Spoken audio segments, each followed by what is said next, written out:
தூத்துக்குடி விமான நிலையத்திற்கு வருகை புரியும் பாரத பிரதமர் மாண்புமிகு நரேந்திர மோடி அவர்களை வருக வருக என்று வரவேற்கிறோம். தெற்கு மாவட்ட பாஜக தலைவர் R Chitrangadan. Holidays nale adu namma GT Holidays da. GT Holidays, South India's #1 travel brand. You know you are special when you're with GT Holidays. 2026 நடைபெற இருக்கிற தமிழக சட்டப்பேரவை தேர்தல் திரு எடப்பாடி பழனிசாமிக்கு ஒரு சவாலான தேர்தல். இன்னும் கூடுதலாக சொன்னால் வாழ்வா சாவா அரசியல் களத்தில் தொடர்வதற்கு, ஆட்சி அதிகாரத்தில் வருவதற்கு இந்த தேர்தலும் அவருக்கு இறுதி தேர்தல் அப்படிங்கிறத நம்ம பேசலாம். மக்கள் ஆதரவு எனக்கு இருக்கிறது, 4.5 ஆண்டு ஆட்சியில் நான் செய்த சாதனைகளை தெரிவித்தால் ஆட்சி மாற்றத்தை விரும்புகிற மக்கள் தனக்கு வாக்களிப்பார்கள், நாம் ஆட்சி அதிகாரத்திற்கு வந்து விடுவோம் என்கிற மிதமிஞ்சிய கனவில் திரு எடப்பாடி இருக்கிறார். மிக மோசமான அளவில் பொதுமக்களையும் கட்சி தொண்டர்களையும் ஏமாற்றுவதற்காக திரு எடப்பாடி இது மாதிரி பேசிட்டு இருக்காரு. எங்கிட்ட பெரிய கட்சி வருது அப்படின்னு, ஒரு பிரம்மாண்டமான கட்சி வருதுங்கிறாரு அப்படிங்கிற மாதிரி எல்லாம் மக்களையும் தன்னுடைய தொண்டர்களையும் ஏமாற்றுவதற்காக பேசுகிறார் அப்படிங்கிற அளவுக்கு போயிருக்கு. எந்த ஒரு பிரம்மாண்ட கட்சியும் அதிமுகவோடு தற்போது கூட்டணிக்கு வர வாய்ப்பு இல்லையா? பிரம்மாண்ட கட்சி என்று இதுவரையிலும் அவர் யாரை ஐடென்டிஃபை பண்றாருங்கிறது தான் திமுக சொல்றாரோ. தமிழ்நாட்டுல திமுக அதிமுக தான் பிரம்மாண்டமான கட்சி. ஒருவேளை திமுக சொல்றாரோ. இன்னும் திரு எடப்பாடி பழனிசாமி மீது பாஜக முழுமையான நம்பிக்கை வைக்கவில்லை. அடிப்படையிலேயே எடப்பாடியை பாஜக நம்பல இன்னும் நம்பவில்லை. அதுதான் ஏன் நம்பல? எடப்பாடி இப்போ வரைக்கும் ஏன் நம்பல? தான் என்கிற அந்த அகந்தை, இருமாப்பு என்பது திரு எடப்பாடிக்கு இருக்கிறது. சார், ஓபிஎஸ் ஆதரவாளர்கள் சமீபத்துல உங்க காலில் கூட நாங்க விழுறோம், எங்களை சேர்த்துக்கோங்கிறாங்க. அப்படி இருந்து ஏன் இவ்வளவு பிடிவாதமா இருக்காரு எடப்பாடி? கட்சியின் நலன் முக்கியம், கட்சியின் எதிர்காலம் முக்கியம் என்று கருதுகிற தொண்டர்கள் உணர்ச்சி வயப்பட்டு இந்த மாதிரி சொல்றாங்க. ஆமா, அதை கூட உணராமல் திரு எடப்பாடி பழனிசாமி பிடிவாதம் காட்டுகிறார் என்றால் இந்த கட்சியை வெற்றி பாதைக்கு அழைத்து செல்வதற்குரிய தகுதியோ தார்மீக கடமையோ அவருக்கு இல்லை என்பதை தான் உணர்த்துகிறது. ஓகே, காலகாலமாக அரசியல் ரீதியான தேர்தலுக்கு தேர்தல் தங்களோடு இணைந்து கூட்டணி அமைத்து போட்டியிட்ட கட்சிகளோடு பேசாமல் புதிய சக்திகளை இணைத்து நாம் தேர்தலை எதிர்கொண்டால் வெற்றி பெறுவோம் என்று அவர் கருதுகிறார். சீமான் சொல்லிட்டார், ஒருபோதும் இல்லை. விஜயுடைய தாவேக்கா மிக கடுமையாக மோசமான விமர்சனத்தை முன்வைத்து நாங்களும் வரமாட்டோம் அப்படின்னு சொல்லிட்டாங்க. கடைசியில் வருவதற்கு வாய்ப்பு இருக்கா சார்? நான் அடிக்கடி சொல்றேன், தமிழக அரசியலில் எது வேண்டுமானாலும் எது வேண்டுமானாலும் நடக்கலாம். ஆதரணையர்களுக்கு அன்பு வணக்கம். இன்று நம்மோடு மூத்த பத்திரிகையாளர் திருமிகு துரைக்கருணா வந்துள்ளார். வணக்கம் துரைக்கருணா சார். வணக்கம் சகோதரா. சார், நலமா இருக்கீங்களா சார்? நலமா இருக்கேன், நீங்க நலமா இருக்கீங்க? நலமா இருக்கேன் சார். சார், எடப்பாடி தொடர்ச்சியாக மக்கள் பயணம் போய்கிட்டு இருக்காரு. இந்த மக்கள் பயணத்தின் ஊடாக தமிழகத்தின் மிக முக்கியமான பாரம்பரியமிக்க அச்சு மற்றும் காட்சி ஊடகங்களுக்கு நேர்காணல் கொடுத்துக்கிட்டு இருக்காரு. குறிப்பாக தி ஹிந்து இன்டர்வியூல குறிப்பா ஓப்பனாவே அழைப்பு விடுத்திருந்தாரு. கேள்வியெல்லாம் கேட்டிருந்தாங்க நம்ம செய்தியாளர்கள். என்டிஏ கூட்டணிக்கு விஜய் வருவாரா, சீமான் வருவாரா அப்படிங்கிற கேள்வியை கேட்டிருந்தாங்க. டைம்ஸ் ஆஃப் இந்தியாவிலும் இந்த கேள்வியை கேட்டிருந்தாங்க. எல்லாத்துக்கும் டெம்ப்ளேட்டா தான் பதில் சொல்றாரு.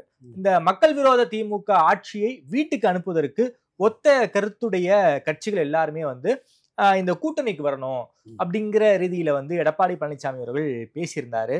குறிப்பாக நேற்றைக்கு விஜய் தீமையோட கூட்டணி வச்சு தீமை அளிக்க முடியுமா அப்படின்னு அதிமுகவை ரொம்ப காட்டமா விமர்சனம் பண்ணியிருக்காரு. விஜய் நாங்க தான் முதல்வர் வேட்பாளர் அப்படிங்கிற ரீதியில மக்கள் விரும்பும் முதல்வர் வேட்பாளர் அப்படிங்கிற ஒரு டேக்லைன் அவங்க நேற்று ட்ரெண்ட் பண்ண ஆரம்பிச்சிருக்காங்க. எடப்பாடி ஏன் இந்த மக்கள் பயணத்துல மக்கள் சார்ந்த பிரச்சனையை பேசணும், ஆன்டி டிஎம்கே பேசணும், இதை கூட்டணிக்கு வாங்க, ஏன் இப்படி அதை நரேட்டிவ் செட் பண்றாரு? ஏன் இன்னும் என்டிஏ கூட்டணி ஒரு ஷேப் பெறாம இருக்கு? இதுக்கு என்ன சார் காரணம்?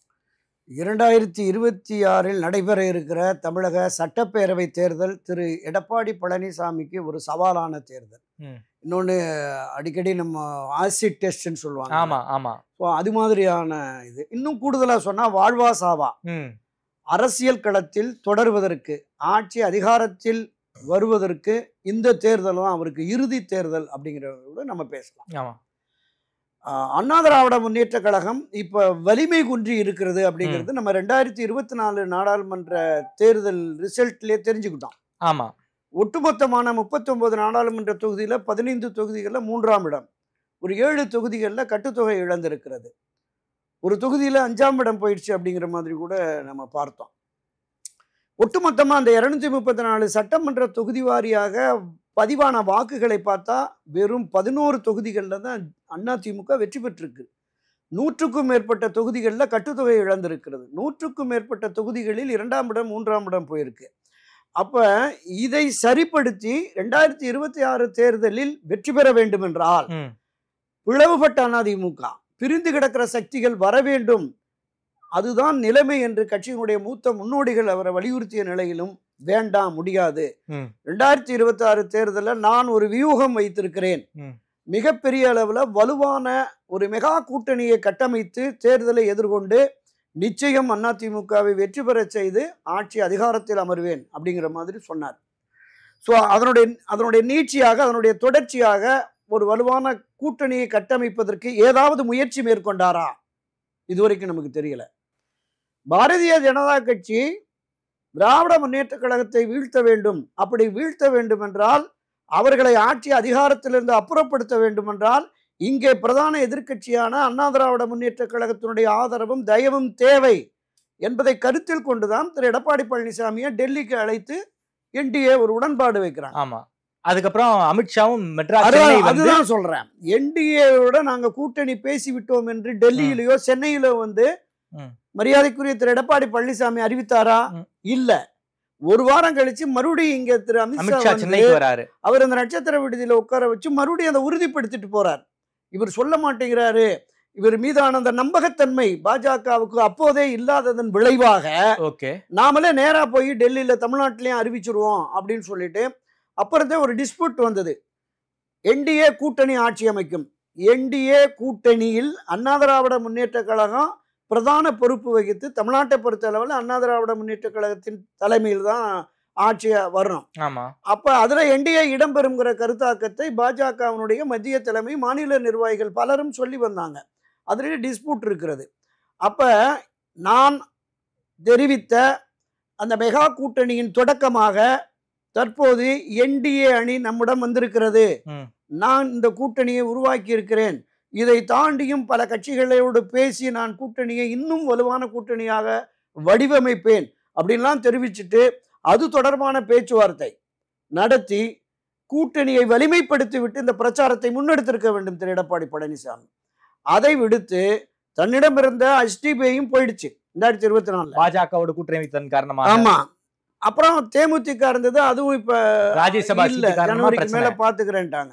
அப்ப அண்ணா திராவிட முன்னேற்ற கழகத்தின் சார்பில் மட்டுமே இந்த பிரச்சாரத்தை திரு எடப்பாடி பழனிசாமி எடுத்து சென்றிருக்கிறார். அப்படியே இந்த பக்கம் வாங்க, திராவிட முன்னேற்ற கழகத்தின் தலைமையில ஒரு 10-12 அரசியல் கட்சிகள் உறுதிப்பாட்டோடு இருக்கிறது. இந்த பக்கம் போறதில்லை. எடப்பாடி ஊருக்கு ஊரு போய் அழைப்பு விடுத்தாலும் நாம் செல்வதில்லை என்கிற முடிவுல காங்கிரஸ், கம்யூனிஸ்டுகள், CPM, அதிமுக எல்லாருமே, விசிக யாருமே வர்ற மாதிரி இல்லை. சரி, என்டிஏ அணியில் இருக்கிற ஏற்கனவே என்டிஏ அணியில் கூட்டணி வைத்து ஒரு தேர்தலை, நாடாளுமன்ற தேர்தலை எதிர்கொண்ட கட்சிகளையாவது தம்மோடு இணைத்து ஒரு ஒருங்கிணைந்த அந்த வலுவான அண்ணா திராவிட முன்னேற்ற கழக கூட்டணி என்கிற நிலைப்பாட்டை இன்னும் ஏற்படுத்தல. தன் மீது அவருக்கு மிகப்பெரிய நம்பிக்கை இருக்கிறது. நாம் வெற்றி பெற்று விடுவோம், மக்கள் ஆதரவு எனக்கு இருக்கிறது, இந்த 4.5 ஆண்டு ஆட்சியில நான் செய்த சாதனைகளை தெரிவித்தால், இந்த ஆட்சியின் திராவிட முன்னேற்ற கழகத்தினுடைய ஆட்சியின் அவலங்களை, மக்கள் விரோத போக்கை தோலுரித்து காட்டினால் ஆட்சி மாற்றத்தை விரும்புகிற மக்கள் தனக்கு வாக்களிப்பார்கள், நாம் ஆட்சி அதிகாரத்திற்கு வந்து விடுவோம் என்கிற மிதமிஞ்சிய கனவில் திரு எடப்பாடி இருக்கிறார். எடப்பாடி நாம வந்து எலெக்ஷன்ல ஜெயிச்சிருவோங்கிற கனவுல இருக்காரு. அதுதான் சொல்ல வரேன். நீங்க அவருடைய பேச்சு, உடல் மொழி, நீங்க குறிப்பிட்டீங்கல்ல, எப்போதுமே இந்த மாதிரி செய்தியாளர் சந்திப்பு சந்திப்பாரு. ஊடகங்களுக்கு, பத்திரிகைகளுக்கு தனித்தனியாக பேட்டி எல்லாமே எப்பவுமே அவர் கொடுத்ததில்லை. ஆனால் இந்த தேர்தல் அவருக்கு ஒரு பெரும் சவாலான தேர்தல் என்பதால் பொதுவெளிகளில் பதிவு செய்கிறார். இதுல என்ன பார்க்கிறோம்னா, அண்ணா திராவிட முன்னேற்ற கழகம் புரட்சி தலைவர் எம்ஜிஆர், செல்வி ஜெயலலிதா காலத்துல தமிழகத்தின் ஆகப்பெரிய இயக்கமாக இருந்தது. எல்லோரும் இங்கதான் தேடி வருவாங்க. எந்த தேசிய கட்சியானாலும் மாநில கட்சிகளானாலும் கூட்டணிக்காக அண்ணா திராவிட முன்னேற்ற கழகத்தை தேடி வந்து பேசுவார்கள். அவங்க வந்து டிமாண்ட் பண்ண முடியாது. இவங்க கொடுக்கிற இடத்தை தான் என்ன கொடுக்குறாங்களோ அதை தான் வந்து அவங்க வாங்கிக்கணும். ஆமா, இன்றைக்கு சிறிய கட்சிகளுக்கு அரசியல் களத்தில் இன்னும் தேர்தலை எதிர்கொண்டு தனக்கான ஆதரவு நிலைப்பாடு என்ன என்பதை தெரியாத தமிழக வெற்றி கழகத்தை அழைப்பு விடுத்து மூக்குடைப்பட்டு நிற்கிறார். மிக கடுமையா விமர்சனம் பண்றாங்க. அரசியல் புரிதல் இல்லாத, திடீரென அந்த வந்திருக்கிற அவர் பேர் என்ன, ஆதவ் அர்ஜுனா, அருண்ராஜ் அவர்கள் இன்னைக்கு மிக மலினப்படுத்தி அண்ணா திராவிட முன்னேற்ற கழகத்தை பேசுறார். ஆதவ அர்ஜுனா என்னன்னா, நாங்க ஏன் அதிமுகவை அதிகமா விமர்சிக்கிறோம்னா, அங்க இருக்கிற எல்லாரும் எங்கிட்ட வந்துட்டாங்க. இதுக்கு ரியாக்டே பண்ணல சார் ஏடிஎம்கே. அதுதான் சொல்ல வர. அப்ப நீங்கள் பலகீனமான நிலையில் இருக்கிறீர்கள் என்பதை கட்சியின் பொதுச் செயலாளர் எடப்பாடி பழனிசாமியுடைய அழைப்பு பேச்சே வருது இல்ல. சரி, மிக மோசமான அளவுல பொதுமக்களையும் கட்சி தொண்டர்களையும் ஏமாற்றுவதற்காக திரு எடப்பாடி இது மாதிரி பேசிட்டு இருக்காரு, எங்கிட்ட பெரிய கட்சி வருது அப்படின்னு, ஒரு பிரம்மாண்டமான கட்சி வருதுங்கிறாரு அப்படிங்கிற மாதிரி எல்லாம் மக்களையும் தன்னுடைய தொண்டர்களையும் ஏமாற்றுவதற்காக பேசுகிறார் அப்படிங்கிற அளவுக்கு போயிருக்கு. அப்ப இந்த நிலைப்பாட்டை அதிமுக இத்தகைய ஒரு இழிவான நிலைப்பாட்டை கொண்டு வந்ததுல திரு எடப்பாடி பழனிசாமி முக்கிய பங்கு வகிக்கிறார் தான். எந்த ஒரு பிரம்மாண்ட கட்சியும் அதிமுகவோடு தற்போது கூட்டணிக்கு வர வாய்ப்பு இல்லையா? பிரம்மாண்ட கட்சி என்று இதுவரையிலும் அவர் யாரை ஐடென்டிஃபை பண்றாருங்கிறது தான் திமுக சொல்றாரோ. தமிழ்நாட்டுல திமுக அதிமுக தான் பிரம்மாண்டமான கட்சி. ஒருவேளை திமுக சொல்றாரோ. இப்போ தம்பி தாமரை சொன்ன மாதிரி இருக்கிறதுல மிக பிரம்மாண்டமான கட்சி தமிழ்நாட்டில் திராவிட முன்னேற்ற கழகம், அனைத்து இந்திய அண்ணா திராவிட முன்னேற்ற. அப்ப அனைத்து இந்திய அண்ணா திராவிட முன்னேற்றத்திற்கு வெளியில் இருக்கிற பிரம்மாண்ட கட்சி வரும்னா திமுகவுங்கிற அந்த சந்தேகம் வந்துருச்சு. ஒருபோதும் இந்த இருமுனை அரசியல் தென் துருவம் வட துருவம் ஒருபோது இணையாது. அதுல ஆமா, நிச்சயமாக அதுல மாற்று கருத்து இல்லை. அடுத்ததாக இப்ப காங்கிரஸ் கட்சி, இந்திய தேசிய காங்கிரஸ் கட்சி ஒரு பிரம்மாண்ட கட்சி, தேசிய அளவில் பிரம்மாண்டமான கட்சி தான். அதற்கு பேச்சுவார்த்தைகள் நடைபெற்றதா சொன்னாங்க. அவங்களும் உறுதியோடு அவங்க இல்ல அப்படிங்கிற மாதிரி வந்துருச்சு. அடுத்து விசிகாவை பேசுறது, விசிகாவும் அவங்க பிஜேபி இருக்காங்க, நாங்க எப்படி வரதுன்னு. ஆமா, அவங்களும் மறுதளிச்சுட்டாங்க. இப்ப அடுத்ததாக இங்க இருக்கிற அந்த நான் தொடக்கத்துல சொன்னது மாதிரி பாரதிய ஜனதா கட்சி தலைமையிலான அந்த என்டிஏ அணி இருக்குல்ல, ஆமா, இந்த என்டிஏ அணியில் இருக்கிற கட்சிகளையாவது பேசி கூட்டணியை உறுதிப்படுத்தணும்ல, உறுதிப்படுத்தல. திராவிட முன்னேற்ற கழகம் கடந்த ஜனவரி பிப்ரவரியிலிருந்து தேர்தல் பிரச்சாரத்தை தொடங்கிட்டாங்க. 234 தொகுதிகளிலையும் யார் பொறுப்பாளர்கள்னு நியமிச்சு பாக பொறுப்பாளர்கள், பூத் கமிட்டி பொறுப்பாளர்கள், அவங்களை கண்காணிக்கிறதுக்காக மாநில குழு, மாவட்ட குழு, அமைச்சர்கள் குழுன்னு போட்டாங்க. பல பகுதிகளில் யார் வேட்பாளர் என்று சூசகமாக அறிவிக்கப்பட்டு அவருக்கான பிரச்சாரத்தை தொடங்கிட்டதோட கேள்விப்படுறோம். முதல்வர் தமிழ்நாடு முழுக்க பயணம் பண்ணிக்கிட்டு இருக்காரு. ஆய்வு கூட்டம் நினைச்சுக்கிட்டு இருக்கோம். அது கிட்டத்தட்ட ஒரு தேர்தல் பிரச்சாரமா தான் நிச்சயமாக தேர்தல் பிரச்சார கூட்டம் தான். அந்த வீடு வீடா போய் இந்த ஒன்றிணைவோம்னு போயிட்டு அங்க முதலமைச்சர் படத்தை முட்டி அந்த அவங்களுடைய ஓடிபி நம்பர் வாங்கி ஆதார் கார்டு மற்றதெல்லாம் வாங்கி திமுகவுக்கு அரசு செலவிலேயே உறுப்பினர்களை சேர்க்கிறவங்கள மாதிரியான ஒரு விஷயம் கூட வந்துருச்சு. நீதிமன்றம் கூட அதை கண்டிச்சிருக்காங்க. கல்லூரி வளாகத்திற்குள் சென்றெல்லாம் நீங்க உறுப்பினர் சேர்க்கையெல்லாம் நடத்தக்கூடாது அப்படின்னு சொல்லியிருக்காங்க. திராவிட முன்னேற்ற கழகத்தை பொறுத்தவரை நம்ம கடந்த பல பதிவுகளில் பேசியிருக்கோம். அவர்களுக்குமே என்னன்னா 1977, 80, 84 அண்ணா திராவிட முன்னேற்ற கழகம் புரட்சித் தலைவர் எம்ஜிஆர் காலத்தில் ஒரு தொடர் வெற்றியை பெற்றுவிட்டது. சரி, ஜெயலலிதாவும் 2011 32 ஆண்டுகளுக்கு பிறகு ஆட்சி கட்சியை மீண்டும் ஆட்சி கட்சி என்கிற நிலைப்பாட்டை உருவாக்கினார். ஒரு தொடர் வெற்றி. 6 முறை திராவிட முன்னேற்ற கழகம் ஆட்சி அதிகாரத்தில் இருந்திருக்கிறது. தொடர் வெற்றி சாத்தியமே இல்லை என்கிற நிலை இருக்கிறது. இந்த தேர்தலில் ஒரு தொடர் வெற்றியை பெற்றுவிட வேண்டும் என்பதற்காக தான் தீவிரமாக களமாடுகிறார்கள். அப்ப அந்த வெற்றியை பெறுவதற்கான எல்லாவித அந்த சாம பேத தான தண்டம்னு எல்லாத்தையும் இப்பவே இறக்கிட்டாங்க. தேர்தல் நேரத்தில் தான் அது வரும். ஆனால் இப்போதே நான் அறிந்த வகையில் ஒவ்வொரு அமைச்சரும் 20 தொகுதி 30 தொகுதி 40 தொகுதின்னு சொல்லி அவங்க தங்களுடைய கண்ட்ரோல்ல எடுத்து அதற்கான வேலை திட்டங்களை மிக தீவிரமாக நடத்தி வருகிறார்கள். பெரிய அளவுல நடத்தி வருகிறார்கள். அப்போ அதை தீவிரமாக எதிர்த்து களமாடி நாம் வெற்றியை ஈட்ட வேண்டும் என்று திரு எடப்பாடி பழனிசாமி கருதினால் திராவிட முன்னேற்ற கழகத்தை விடவும் வலுவான கூட்டணியை கட்டமைக்க வேண்டும். அல்லது ஒரு இணையான கூட்டணியை கட்டமைத்தால் கூட இந்த கூட்டணி அண்ணா திராவிட முன்னேற்ற கழகத்திலே இருக்கிற இந்த கூட்டணி ஒரு மகத்தான வெற்றியை பெறும், திராவிட முன்னேற்ற கழகத்தை ஆட்சியிலிருந்து அகற்றும் என்கிற நம்பிக்கை இந்த மாற்றத்தை விரும்புகிற பொதுமக்களுக்கும் வரும், இந்த கட்சியினருக்கும் வரும். அண்ணா திராவிட முன்னேற்ற கழகம் அந்த அண்ணா திராவிட முன்னேற்ற கழகத்தில் இருக்கிற அணி சேர்ந்திருக்கிற மற்ற அரசியல் கட்சிகளுக்கும் வரும். அந்த புரிந்துணர்வு வந்தால்தான் திமுக அணிக்கு எதிராக அவர்கள் தீவிரமாக களமாடுவார்கள். நீங்க அந்த நம்பிக்கையை இன்னும் ஏற்படுத்தல. ஆட்சி மாற்றத்தை அதிமுக அணி கொண்டு வரும் என்கிற நம்பிக்கையை இன்னும் மக்கள் மத்தியில நீங்க ஏற்படுத்தல. ஒரு இடமெல்லாம் கூட்டம் வருது, அது பெரிய விஷயமே இல்லை. கூட்டத்தை யார் வேணாலும் கூட்டம்லாம் சேர்க்கலாம். நீங்க அந்த கூட்டம் எல்லாம் வாக்குகளாக மாறுமா அப்படிங்கிறது தான் மிகப்பெரிய கேள்வி. கிட்டத்தட்ட கடந்த 30 ஆண்டுகளாக அரசியல் கட்சிகளுக்கு தானா வருகிற கூட்டம் இல்லை, அழைத்து வருகிற கூட்டம் தான். அது நம்ம யதார்த்தமாகவே எல்லா அரசியல் கட்சிகளும், அது ஆட்சி கட்சியான திராவிட முன்னேற்ற கழகமாகட்டும், எந்த கட்சியினருமே நமக்கு வெளிப்படையாகவே தெரிகிறது. கூட்டப்பட்ட கூட்டப்பட்ட கூட்டம் தான், அதுல எந்த மாற்று கருத்துமே இல்லை. பணம் செலவழித்தால் யாரும் எவ்வளவு பெரிய கூட்டத்தையும் கூட்டலாம் அப்படிங்கிறதான் இப்போ அண்மை காலமாக நடக்கிற விஷயமா நம்ம பார்க்குறோம். எனவே இந்த கூட்டம் வாக்குகளாக மாறி வெற்றி தேடி தருமா அப்படிங்கிறதான் மிகப்பெரிய சார். இன்னொரு சில கேள்வியும் அரசியல் நோக்கர்கள் எழுப்புறாங்க சார். எப்படி 2024ல மோடி பக்கத்துல எடப்பாடி பழனிசாமி உட்கார்ந்தாரு, அதாவது என்டிஏ கூட்டணி கூட்டத்துல மோடி பக்கத்துல எடப்பாடி பழனிசாமி உட்கார்ந்தாரு. அடுத்த ஒரு மாசத்தை கூட்டணியை முடிச்சுட்டு வெளியே வந்தாரு. அதே மாதிரியான ஒரு முடிவை தற்போதும் எடப்பாடி எடுக்க வாய்ப்பு இருக்கு. விஜய் ஓகே சொல்லிட்டாருன்னா பாஜகவை கூட கழட்டி விடுவதற்கு எடப்பாடி தயாராகிட்டாரு அப்படிங்கிற இதுலயும் பேசுறாங்க சார். விஜய் ஆனா வாய்ப்பு இல்லைங்கிறாரு. அரசியல்ல உங்களுடைய நீங்க சொல்றதுதான், அரசியல்ல எது வேண்டுமானாலும் நடக்கலாம்னு நீங்க சொல்லுவீங்க. சோ அது மாதிரி இது நடக்க வாய்ப்பு இருக்கா சார்? ஒருவேளை விஜய் ஓகே சொல்லிட்டாருன்னா பாஜக எடப்பாடி கழட்டி விட்டுருவாரா? இல்லை, கடந்த 1 மாத காலமாகவே இது தொடர்பாக பல்வேறு வலைத்தளங்கள்லையும் பத்திரிகைகள்லையும் வார இதழ்கள்லையும் ஹேஷியங்களாக எழுதப்பட்டு வருகிறது. அதற்கு அடிப்படை காரணம் என்னன்னா, இந்த விவாதத்தின் தொடக்கத்தில் நான் சொன்னேன்ல, பாரதிய ஜனதா கட்சியோடு அந்த தலைமையிலான என்டிஏவோடு கூட்டணி என்று அறிவித்த நிலையில் அவர் டெல்லியிலையும் எதுவும் சொல்லலை, இங்கேயும் எதுவும் சொல்லலை. அப்படிங்கிற போது அந்த உடன்பாட்டில் இவருக்கு இந்த கூட்டணியில் உடன்பாடு இல்லை, விருப்பம் இல்லை என்கிற மாதிரியான போக்கு அப்போது முதலே இருக்கு. சரி, அதை தொடர்ந்து இவர்களோடு இணக்கமாக பயணிக்கவில்லை. பாரதிய ஜனதா கட்சி மாநில தலைமையை அழைத்து ஒரு ஒன்றுபட்ட ஒரு வலுவான கூட்டணியை திமுகவுக்கு எதிராக அமைத்து திராவிட முன்னேற்ற கழக ஆட்சிக்கு எதிராக ஆர்ப்பாட்டம், போராட்டம், மறியல் என்று ஈடுபடுங்கள் என்று சொல்லியிருக்காங்க. திரு நயினார் நாகேந்திரன் அவர் திரு எடப்பாடி பழனிசாமியை அணுகி கேட்டபோது நான் அப்புறமா பார்த்துக்கலாம் அப்படிங்கிற மாதிரி கடந்து போயிட்டாரு அப்படிங்கிற மாதிரி அவங்க தரப்புல இருந்தே சொல்றாங்க. அப்ப இன்னும் திரு எடப்பாடி பழனிசாமி மீது பாஜக முழுமையான நம்பிக்கை வைக்கவில்லை. இந்த கூட்டணியில முரண்பாடு இருக்குல்ல, ஒவ்வொரு முறையும் அடிப்படையிலேயே எடப்பாடிய பாஜக நம்பல இன்னும் நம்பவில்லை. அதுதான் ஏன் நம்பல எடப்பாடி இப்ப வரைக்கும் நம்பல? அவருடைய முந்தைய நடவடிக்கைகள், அணுகுமுறைகள் இருக்குல்ல, ஆமா, தனக்கான இடத்தை கொடுத்தவர்களை, இந்த உயரத்திற்கு கொண்டு வந்தவர்களை கூட அவர் மதிக்காமல் தூக்கி எறிந்து போயிட்டாரு. தன்னோடு இணக்கமாக பயணித்த திரு ஓபிஎஸ் அவர்கள் எல்லோரையுமே நீக்கிட்டாரு.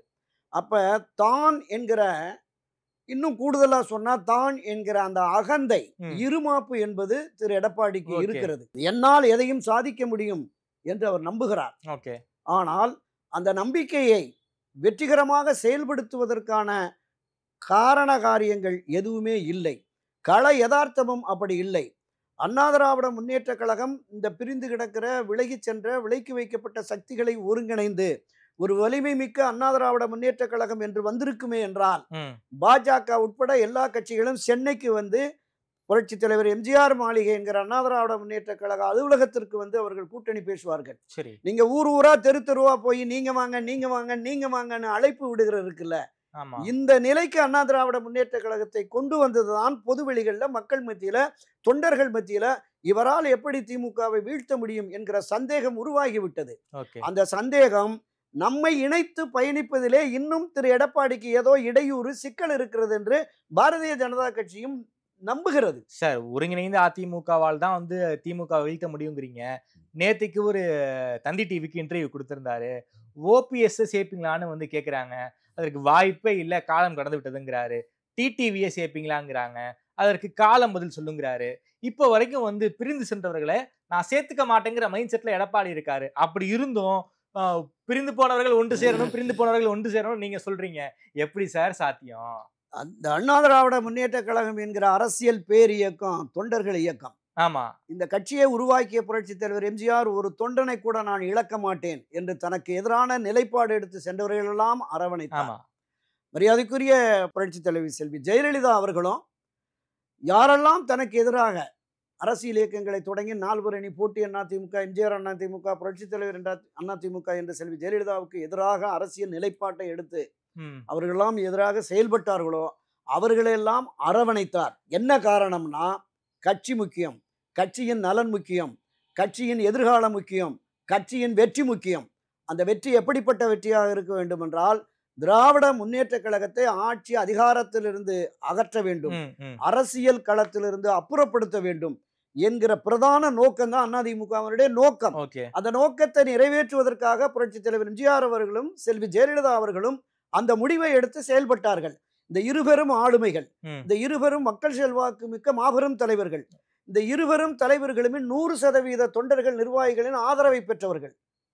இவர்களோடு ஒப்பிடும் பொழுது இவர்களோடு ஒப்பிடுவதற்கு 1% கூட திரு எடப்பாடி பழனிசாமிக்கு தகுதி இல்லை என்பதை நான் உறுதியாக சொல்றேன். எம்ஜிஆர் அதே போல ஜெயலலிதா அவர்களுக்கான தகுதி எனக்கு இல்லைங்கிறத வந்து எடப்பாடியே ஒத்துக்கிறாரே சார். கட்சி முக்கியம், சுயநலம் முக்கியம் இல்ல. இந்த கட்சி வெற்றி பெற வேண்டும் என்றால் ஏங்க திராவிட முன்னேற்ற கழகத்துக்கும் அதிமுகவுக்கும் ஆட்சி அதிகாரத்திற்கு வருவது அதிகபட்சமா 3.5% இடைவெளி. வெளியில ஒரு 8-10% காலமெல்லாம் அண்ணா திராவிட முன்னேற்ற கழகத்திற்கு இரட்டை இலைக்கு வாக்களித்த தொண்டர்களும் கட்சி அடிப்படை உறுப்பினர்கள் இருக்காங்கல்ல, அவன் கட்சி ஒன்றுபடணும்னு விரும்புறான்ல. நீங்க தலைமையில் நான் இருந்துகிட்டு முடியவே முடியாது, காலம் கனியும் என்று காத்திருக்கிறேன், எந்த தியாகத்துக்கும் செய்ய தயார்னு ஓபிஎஸ் சொல்றாரு.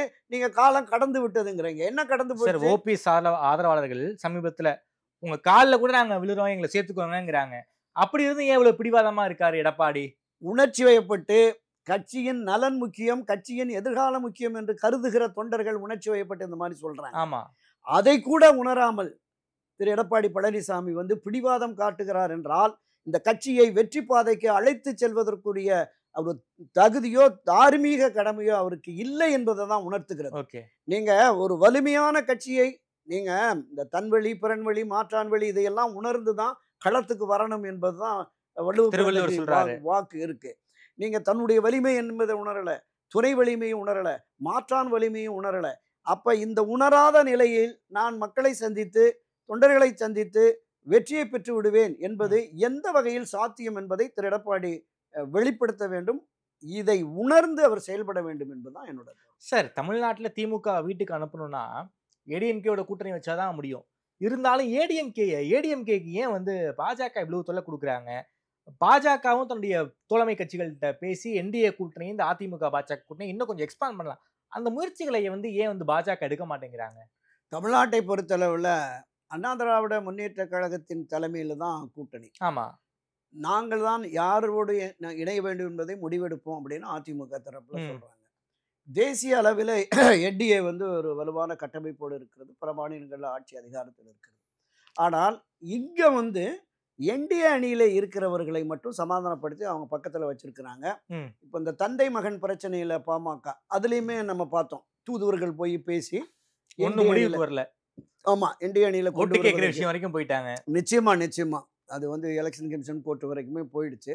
ஆனாலும் கூட இன்னும் காலம் இருக்கிறது. நிச்சயமாக அந்த தந்தை மகன் பிரச்சனையை முடிவுக்கு கொண்டு வந்து என்டிஏ அணியில் பாமக தொடர்வதற்கான வாய்ப்பு 100% இருக்கிறது, மாற்றுக்கிறது. ஏன்னா தமிழ்நாடு அரசியலை பொறுத்தளவில் ஒன்று திராவிட முன்னேற்ற கழகத்தோடு இருக்கணும் அல்லது அண்ணா திராவிட முன்னேற்ற கழகத்தோடு இருக்கணும். மூன்றாவதாக ஒன்று போறபோது அந்த மூன்றாவது அணிக்கு ஒருபோதும் எப்போதும் தமிழ்நாட்டில் வாய்ப்பே கிடையாது. இல்லை, நாம மிகச்சிறந்த அரசியல்வாதிகளாக மூத்த முன்னோடிகளாக இருந்த பலரும் சேர்ந்து அந்த 6 கட்சி 2016 மக்கள் நல கூட்டணி 16 மக்கள் நல கூட்டணி போட்டு ஒரு இடத்துல கூட வெற்றி பெற முடியல. இந்த திராவிட கட்சிகளை வீட்டுக்கு அனுப்பிவிட்டு நாங்கள் ஒரு நல்லாட்சியை தருகிறோம் என்று மக்களை சந்தித்த திமுக தலைவர் திரு விஜயகாந்த், வைகோ, விசிகா, திரு கம்யூனிஸ்ட், கம்யூனிஸ்டுகள், தமிழ் மாநில காங்கிரஸ் தலைவர் ஜி.கே. வாசன் எல்லோருமே தமிழ்நாடு முழுவதும் அலைந்து தெரிந்து கடைசியில் ஒரு இடம் கூட வெற்றி ஜெயிக்கல. அதுதான் தமிழக தேர்தல் கள அரசியல் நிலவரம். அப்ப இந்த 2 அணிகளோடு இருக்க வேண்டும். இந்த 2 அணிகளோடு என்டிஏவோட இருக்கிற அந்த கடந்த 2014 2024 நடைபெற்ற இந்த தேர்தலில் என்டிஏ அணியோடு இணைந்திருக்கிற அவர்களை என்டிஏ அப்படியே கட்டுக்கோப்பா வச்சிருக்கு. அதுல எந்த மாற்று கருத்துமே இல்லை. இப்ப இவரோடு திரு எடப்பாடி பழனிசாமி தலைமையிலான அதிமுகவோடு பயணித்தவர்கள் யாருமே இல்லை, இந்த கட்சிகள் இல்லை. அப்ப என்டிஏ தன்னுடைய அந்த கூட்டணியை உறுதிப்பாட்டோடு கொண்டு வரும். அந்த என்டிஏ கூட்டணியை கொண்டு வருகிற பொழுது அண்ணா திராவிட முன்னேற்ற கழகம் அவர்களை இணைத்து அவர்களோடு பயணப்படணும். அவர்களை இன்னும் இணைப்பதற்கான தங்கள் அணியில் கூட்டணியில் இணைப்பதற்கான எந்த பேச்சுவார்த்தையும் நடைபெறவில்லை, எந்த முயற்சியும் திரு எடப்பாடி செய்யவில்லை. திராவிட முன்னேற்ற கழகத்திலே இருக்கிறவர்கள், தனித்து செயல்படுகிற சீமான், விஜய் போன்றவர்கள் இவர்களுக்கு தான் அழைப்பு விட்டிருக்கிறார். ஆமா. காலகாலமாக அரசியல் ரீதியான தேர்தலுக்கு தேர்தல் கூட்டணி அமைத்து தங்களோடு இணைந்து கூட்டணி அமைத்து போட்டியிட்ட கட்சிகளோடு பேசாமல் புதிய சக்திகளை இணைத்து நாம் தேர்தலை எதிர்கொண்டால் வெற்றி பெறுவோம் என்று அவர் கருதுகிறார். சீமான் சொல்லிட்டார், ஒருபோதும் இல்ல. விஜயுடைய தாவேக்கா வந்து மிக கடுமையாக மோசமான விமர்சனத்தை முன்வைத்து நாங்களும் வரமாட்டோம் அப்படின்னு சொல்லிட்டாங்க. கடைசியில் வருவதற்கு வாய்ப்பு இருக்கா சார்? அதுதான் நான் அடிக்கடி சொல்றதுதான், தமிழக அரசியலில் எது வேண்டுமானாலும் எது வேண்டுமானாலும் நடக்கலாம். இந்த பேச்சுவார்த்தையினுடைய நீட்சியாக இப்ப ஜனவரியில வந்து ஒரு முடிவெடுத்து தாவேக்கா சொல்லுவோம் அப்படின்னாங்க. அதற்கு முன்னதாகவே செயற்குழுவில் முடிவெடுத்து அறிவிச்சிட்டாங்க, திரு விஜய் அவர்களை தான் சிஎம் போடுறோம், நாங்கள் தான் இந்த கூட்டணிக்கு தலைமை வகிப்போம், அணி சேருவோம் அப்படிங்கிற மாதிரி சொல்லியிருக்காங்க. திரு விஜய் தலைமையிலான அந்த கூட்டணியில போய் அதிமுக ஒருபோதும் இணைய முடியாது. விஜய் இந்த பக்கம் வந்தாருன்னா அவர் இப்ப கிட்டத்தட்ட அவங்க 60 இடம் கேட்கிறாங்க, ஆட்சியில பங்கு பாதி கேட்கிறாங்க அப்படிங்கிற மாதிரி ஒரு தகவல் இருந்தது. அண்ணா திராவிட முன்னேற்ற கழகத்திலிருந்து 20 தொகுதிகள் தருகிறோம், 20 தொகுதிகளுக்கு வெற்றி வேட்பாளரை தாருங்கள், அவர் வந்து ஒரு தொகுதிக்கு கணிசமான தொகை அவர் செலவு பண்ணணும், அதற்கு இணையான தொகையை நாங்கள் செலவு பண்ணி வெற்றி பெற வைக்கிறோம் அப்படிங்கிற பேச்சுவார்த்தை நடக்கிறதா கூட உள் தகவல்கள் நமக்கு தெரிகிறது. அப்ப இதை சரி என்று ஏற்றுக்கொண்டு திரு விஜய் வருவாராங்கிறது ஒரு மிகப்பெரிய சந்தேகமா தான் இருக்கு. அந்த விஜயினுடைய வாக்கு சதவீதம் எவ்வளவு என்னங்கிறது இன்னும் நிரூபிக்கப்படலை. ஆமா, திரு சீமானாவது ஒரு 8% எடுத்துட்டேன் அப்படின்னு சொல்லிட்டாரு, ப்ரூஃப் பண்ணியிருக்காரு. அப்ப நீ ஒரு புத்திசாலித்தனமான முடிவை திரு எடப்பாடி எடுக்க வேண்டுமே என்றால் நாடாளுமன்ற தேர்தலில் ஒரு 20-23% அதிமுக நிரூபிக்கப்பட்ட வாக்கு வங்கி, ஒரு 18-19% என்டிஏ நிரூபிக்கப்பட்ட வாக்கு வங்கி, இந்த இரண்டையும் இணைந்து ஆட்சி மாற்றத்தை விரும்புகிற ஒரு 5-10% மக்களுடைய வாக்குகளை பெற்றால் ஆட்சி மாற்றத்தை கொண்டு வந்துடலாம். அப்ப இன்னும் என்டிஏவில் பயணிக்கிற அவர்களோடும் நம்ம பேச்சுவார்த்தை நடத்தி கொண்டு வரல. இதை தாண்டி நான் காலங்காலமாக இந்த 2-3 ஆண்டுகளாக பேசிக்கிட்டு இருக்கேன்ல, திரு ஓபிஎஸ், திருமதி சசிகலா, டிடிவி தினகரன், இது நமக்கான வாக்குகள், காலமெல்லாம் அதிமுக முன்னேற்ற கழகத்தினுடைய வாக்குகளாக இருந்தது, அது பிரிந்து கிடக்கிறது. அதை இணைக்கின்ற பொழுது நிச்சயம் வலிமையான அதிமுக, இந்த வலிமையான அதிமுகனா இன்னும் உங்களுக்கு இந்த 23ங்கிறது இன்னொரு 5% 28%, அங்க ஒரு 18%, அப்ப கிட்டத்தட்ட 40-46% என்பது வெற்றிக்கான ஒரு வாய்ப்பு இருக்கு, ஒரு ஃபார்முலா அப்படிங்கிற மாதிரி தான் நம்ம பார்க்கிறோம். ஸோ அதை உணராமல் திரு எடப்பாடி பழனிசாமி பிடிவாதமாக தான் அடித்த மூப்பாக செல்கிறார். நான் தான் எல்லாம். எடப்பாடியின் பிடிவாதம் தளர வாய்ப்பு இருக்கா இல்லையா? இல்ல, நான் பல பதிவுகளில் நம்ம இதிலே கூட நாம பேசியிருக்கோம். எப்படி பாஜகவோடு ஒட்டுமில்லை உறவும் இல்லை, எந்த காலத்திலும் இனி கூட்டணி சேரமாட்டோம் என்கிற ஒரு பிடிவாத நிலையிலிருந்து அந்த பிடிவாதத்தை தளர்த்தி பாஜகவோடு இணைந்தாரோ, அதே போல திரு ஓபிஎஸ், திருமதி சசிகலா யாரையும் இணைக்க மாட்டேன் என்கிற அந்த பிடிவாதத்தையும் தளர்த்தி, நிச்சயமாக நான் தொடக்கத்திலிருந்து பல பதிவுகளில் பல முறை பதிவு செய்ததான், அண்ணா திராவிட முன்னேற்ற கழகம் 1000 ஆண்டுகளை கடந்து நின்று நிலைத்திருக்கும் என்று இந்த கட்சியின் நிறுவனர் புரட்சித்தலைவர் எம்ஜிஆர் பேசினார். 100 ஆண்டுகளை கடந்தும் கூட ஆட்சி அதிகாரத்திலே அதிமுக இருக்கும் என்று செல்வி ஜெயலலிதா சட்டப்பேரவையிலே சூளுரைத்தார். அந்த இருவரும் தலைவர்களுடைய அந்த லட்சியங்கள், அவங்களுடைய நோக்கம் நிறைவேற வேண்டும் என்றால் நீங்க விட்டு கொடுத்து போகணும். இதைத்தான் கட்சியின் மூத்த முன்னோடிகளும் கட்சியின் மற்ற பல நிர்வாகிகளும் இப்ப போற இடத்துல கேட்கிறாங்க. அவர் பேசிக்கிட்டு இருக்கிற போதே ஒரு தொண்டன் கேட்கிறான், ஏங்க எப்ப கட்சியை இணைப்பீங்க வாங்க அப்படின்னு. அதெல்லாம் கோர்ட்ல கேஸ் இருக்கு பாத்துக்கலான்ட்டு போறாரு. இந்த அணுகுமுறை இருக்குல்ல, இப்போ கோர்ட்டுமே ஒரு மூத்த வழக்கறிஞர்கிட்ட கேட்டேன், அது முதல்ல நம்ம அதனில் பதிவு பண்ணிடுறேன். நிச்சயமாக 2021 அதிகாரப்பூர்வமாக சட்டபூர்வமாக கட்சி விதிப்படி நடைபெற்ற அந்த தேர்தல் செல்லும். ஒரு ஓட்டுக்கு 2 பேரை தேர்வு பண்ணாங்களே, அது செல்லும். அந்த ஒருங்கிணைப்பாளராக திரு ஓபிஎஸ் இருக்கிறார். இணை ஒருங்கிணைப்பாளரான திரு எடப்பாடி பழனிசாமி தன் பதவியை ராஜினாமா செய்து விட்டதால் அவருக்கு இந்த 2021 டிசம்பர் வரைக்கும் இதுல எந்த பொறுப்பும் இல்லை.